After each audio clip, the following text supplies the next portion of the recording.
My name is Harriet and I worked as a family carer looking after both my parents for 12 years, and my mother had dementia. And one of the big things that I encountered over those years was the amount of agency carers coming into our home. I found that quite overwhelming, and it may not be the same carers. Like, you could have different carers, you could have 3 different carers in the one day. Multiply that by 7 days a week, it is quite daunting, and not all of them would be state of the art. I had a couple of incidents where carers were disrespectful to my husband and also to our home, and I just felt totally overwhelmed by it, on top of everything else I was trying to cope with. So I decided to take it one step further and to report. It takes an awful lot to do that, but I just was at my lowest ebb and I went ahead and reported it to their supervisors. So looking back on the challenge of all of those carers coming into your home, it is quite daunting. And if you do come across a bad carer and you're just not happy with them, you do have the right to refuse. It is your home, and you should never feel that you can't refuse them coming in.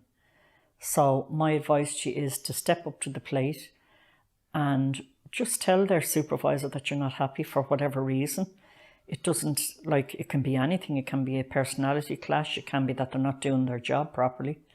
But don't be one bit afraid.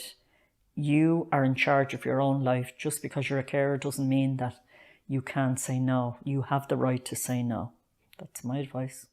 You may run the risk of losing hours, but in my opinion, I think no carer is better than a bad carer, because sometimes they come in and they do more damage than good, and if they upset you, there's no point.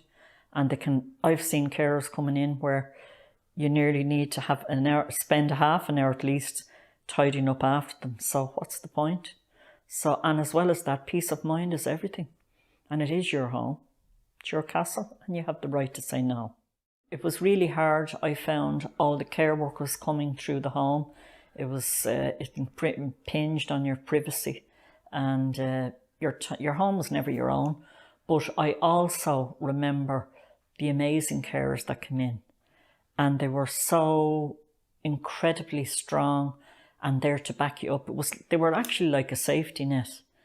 So even the last couple of weeks when my mother was on palliative care, they were there. Even though they weren't supposed to be there, they kept dropping in, they kept ringing. And I think if carers can focus on all the good things that happen throughout the carer's role, like those amazing people that come into your life and people that you never expected. Like, I remember this, we had a big fall of snow, for instance, and the man next door, the gate was wedged into the ground. The man next door, he knew what I was doing, and he came in with a kettle of water every morning. He never told me. A guy across the road came and shoveled out the snow. I couldn't believe. Another lady across the road came over and offered me the keys of her Jeep in case I needed to go into the town, because the town was 15 minutes away. She said the keys of the Jeep are there. So, like, it's really hard, but oh my God, the amazing people that step up to the plate without you even asking. I was absolutely amazed by them.